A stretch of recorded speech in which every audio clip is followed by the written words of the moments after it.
pressures that you will experience when it comes to making decisions in your adult life is choosing whether to do honors or to go straight to the industry. Well, there are three sides to this decision making.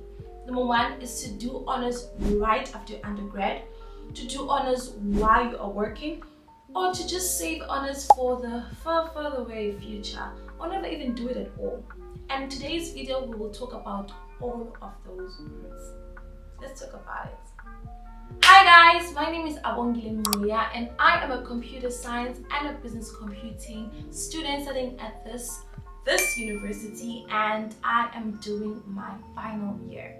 Well, in this channel, I share everything about technology, I share everything about being a student, software engineering, any other job when it comes to technology, and I'm happy to do so. So don't forget to like, to comment, and to subscribe.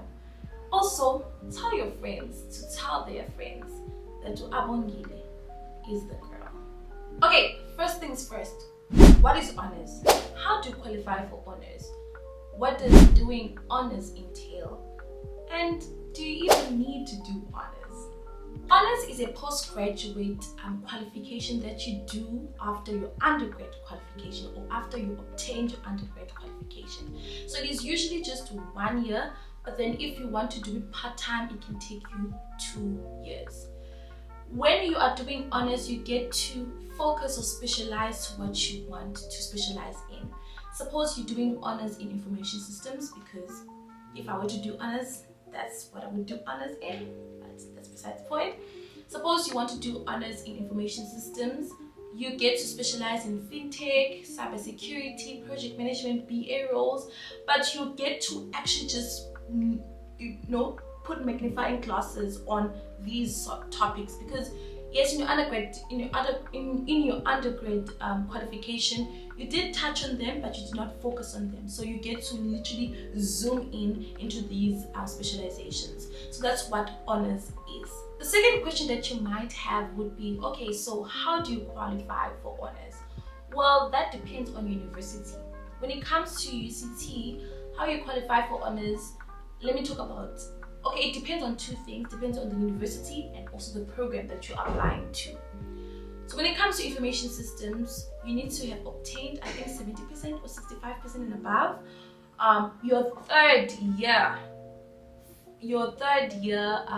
information systems courses. So suppose you had a rough patch in your first year and your second year, they don't look at that. They look specifically at your third year courses, and they can see who's okay, you can qualify to do honors. But like I said, it depends on the program that you are doing. It also depends on the university that you are from. But when it comes to information systems at UCT, they specifically look at your third year information system courses, not your GPA, not what you're ever, but your third year information system courses. They look at the mark when it comes to that. So that's how you qualify for honors at UCT. The third question is, okay, do I actually need to do honors? Like, I'm very confused. Do I have to do honors? Well, that's $1 million question, and it's a question that I'm still struggling to answer today. Well, to me, I would say it depends. Okay, this is how I would say it depends. Number one, I know friends that are working in big companies like banks, like big tech companies, marketing companies, whatever, that did not do honors, right? But they're still working like in these big corporate places. They did not do honors. So I would say, no, it doesn't matter. What they did is they had good portfolios, good experience. So truly it didn't matter for them. But then I know consulting firms like McKinsey, if you want to do BA like me, if you want to do project management, whatever it is, I know that they do care about the minimum requirement to enter for a graduate program or to enter an entry-level job is honors. So it truly does depend on what you want to specialize in, and also like what you want to work, where you want to work at, and also the requirements of the job, honestly. So the $1 million answer is, it just depends. It depends. But now what I actually want to focus on is the 3 routes that you can take when considering to think about doing honors. Like, if you are considering to do honors, these are the 3 things that you should consider. Number 1 is to do honors right after your undergrad, right? If you are planning to do honors, in my opinion, personally, I think this is the best route that you can go about. I'll be listing the pros and the cons. So the pros of actually doing your honors right after undergrad. Number 1, you are delaying some adulting here and there. Because I know majority of us students, we are focused a lot on getting these GPAs and getting these marks. So you just want to, just delay this, thinking about adulting, thinking about applying for jobs. That you do not do up until the last minute. So you have an opportunity to delay adulting. So that's number 1, the pro number 1. Number 2 is it's only a year. It's only a year. A year flies by so quickly, and guess what? In a year you'll be not only a bachelor's degree, but you have honors also. So it's only a year, and also you get the benefit of delaying adulting. Number 3 is, do you know that feeling of coming back from December holidays and coming back from the 2 months holiday? Now you're trying to adjust into studying, you're trying to adjust into doing the work, working hard, waking up early. Well, you'll have none of that to think about, because you'll be doing your undergrad. So you'll be doing your postgrad right after your undergrad. So you have nothing to worry about that. Those are my pros, honestly. Those are my pros, but also, of course, you get to focus on, but no, I'm thinking about this route. Honors, think about this route, the route of doing your honors right after your undergrad. Those are the 3 routes. Those are 3 pros. Now the cons of doing your honors right after your undergrad would be just more money, of course.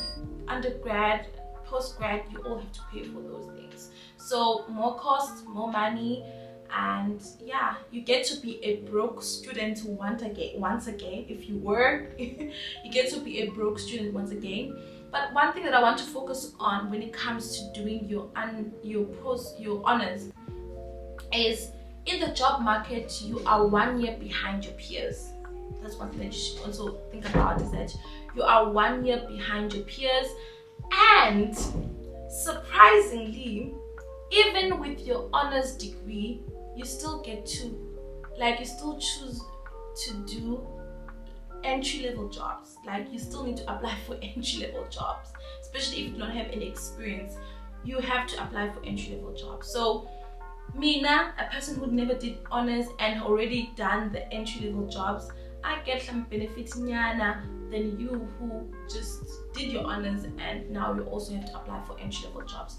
So just think about it. Okay, if I will still apply for entry-level jobs, does it really matter? But it also depends. Like I said, it also depends. So those are my pros and cons when it comes to choosing your honors right after your undergrad. So the second option that you can think about is doing your honors while you are working. Personally, for me, again, I do not recommend this one. God bless those who are doing this route, because wow, how do you do it? How do you do it? The pros when it comes to actually just doing your honors while working is you get a best of both worlds. You get to do your honors, but you have put your step forward when it comes to the job market. So you have skills and you have honors. So you get the best of both worlds.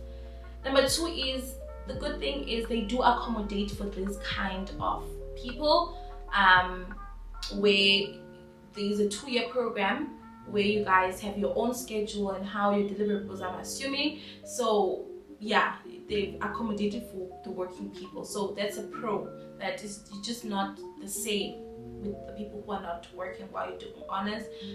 You guys are basically put aside, to do your own specific program. So that's a pro to me.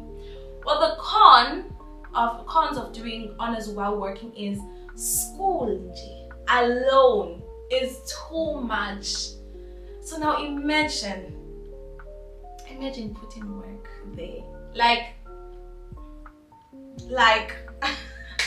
no ways. there will be a time in your thingy, there will be a period where everything is just due. Like school assignments will be due. Everything will just be due all at once. So I cannot really imagine what kind of life we'll be living. So honestly, that's why I think I do not recommend, because school alone is a lot. So now imagine putting in like putting in school and then putting in work. It's just too much. Then the second con to me, the 2 years. Like I can't be at school for 2 years, guys. Oh, what am I doing, masters? I cannot be at school for 2 years, another 2 years. So for me, 2 years is another con. For me. So those are my pros and cons when it comes to doing honors while working. Then the last option that you can think about is doing your honors like later on in life, or don't do it at all. Well, this is called the forbidden route.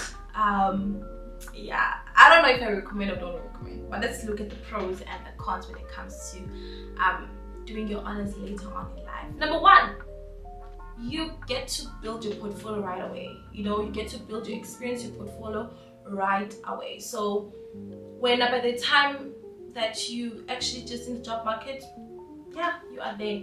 Number two is that tech companies especially, they do not need honors. Depends, of course, yes, it depends, but tech companies do not need honors, most of them. And another pro that you didn't think, and another pro that you did not think about, why did I say prawns? Another pro that you can think about is you save money, save money, use that money to buy a car or something with your life. But literally, like, you save money, you get to jump straight into the real world and start building your experiences in your portfolio. And some tech companies do not need honors, so you can think about that. Cons when it comes to not doing your honors is some opportunities might miss you because you do not have honors. Like I said, consulting firms like McKinsey, I know they do need honors, so you might miss an opportunity like that. So yeah, that's something that you need to consider. And another thing that you need to consider is that if you delay ever doing your honors, you might miss the opportunity of getting scholarships, because maybe you might be much older by that time, or they would have regarded you as somebody who's working, so they'll be like, nah, you can pay for your own, whatever it is. So those are the things that you might consider, when deciding not to ever do your honors or doing your honors later on in life. I really, really hope that you found this video to be helpful and not to be pressured to do something that you do not need if you do not need it. If you want to know if I'm considering to do honors, make sure you watch the next video. I'll be talking about that. But for now, from me and my house, I'm saying bye. Oh, if you are doing honors, please comment down below. Is it worth it? Please, I want to know. I really want to know. Is it worth it? Do I need it? Like, does it make sense for me to do it? Please comment down below so that we can know and we can learn. But that's it for me, guys. Thank you so much for watching this video. Up until next time, bye! Bye!